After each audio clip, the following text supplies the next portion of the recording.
الرحیم اللہم صلی علی سیدنا محمد وعلی آلہ وصحبہ وسلم۔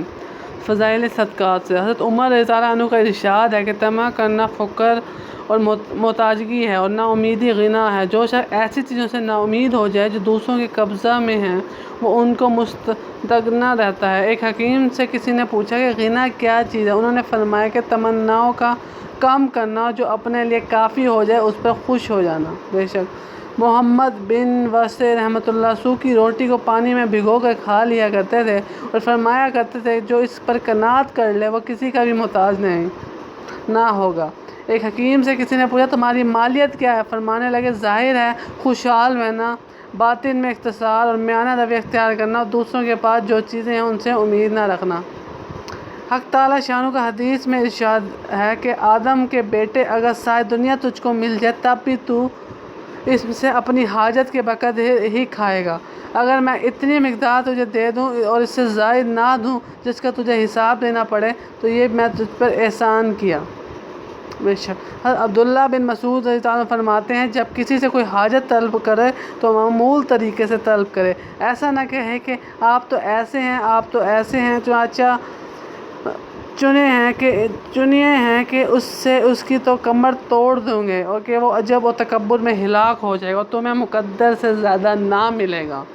بے شک اللہ تعالیٰ اس میں بتایا گیا ہے کہ اپنے اس کے مطابق ہی کھاؤ، کہ اپنی خواہشات کو کم کر لو، اپنی خواہشات، کیونکہ انسان کے دل میں ایک ہم نے پڑھا تھا کہ انسان کی خوبیوں میں عبادت کا کرنا بھی ہے، فطرت ہے، ایسے ہی خواہشوں کا سمندر بھی ہے۔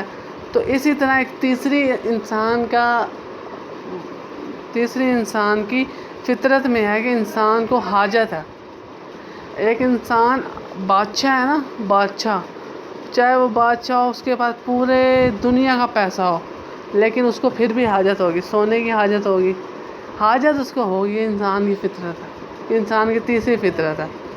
تو اس میں یہی بتایا گیا کہ انسان کی حاجت انسان کو ہوگی، لیکن اگر انسان اس حاجت کو اللہ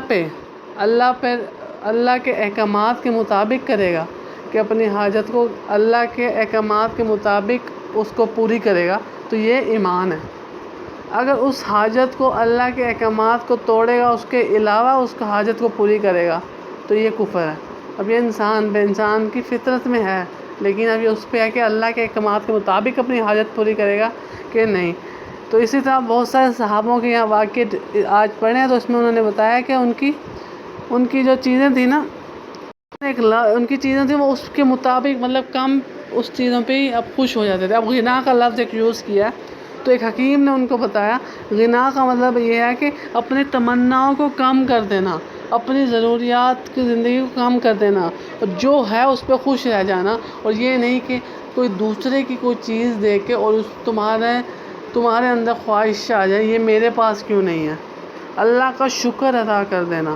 بس یہی آج کے اس میں بتایا گیا ہے۔ جو سنا پڑھا اس پہ عمل کی توفیق عطا فرمائے اور کوشش کریں اللہ تعالیٰ کے احکامات نبی صلی اللہ علیہ وسلم کی طریقے والی زندگی گزاریں اور اللہ کے احکامات پہ عمل کریں۔ اسی میں کامیابی ہے، دنیا اور آخرت کی کامیابی ہے اس میں۔ جس نے ان دو چیزوں کو پکڑ لیا نا، اللہ کے احکامات، نبی اکرم صلی اللہ علیہ وسلم کی طریقے والے زندگی کو، وہ دنیا میں بھی کامیاب ہے، آخرت میں بھی کامیاب ہے۔ اب یہ فارمولہ بتا دیا ہے بزرگوں نے، جنہوں نے ان کو پکڑ لیا، جنہوں نے ان کو اپنا لیا، ان کو اپنے دلوں میں اپنے اعمالوں میں رکھ لیا وہ کامیاب ہے، جنہوں نے نہیں رکھا وہ ناکام ہے۔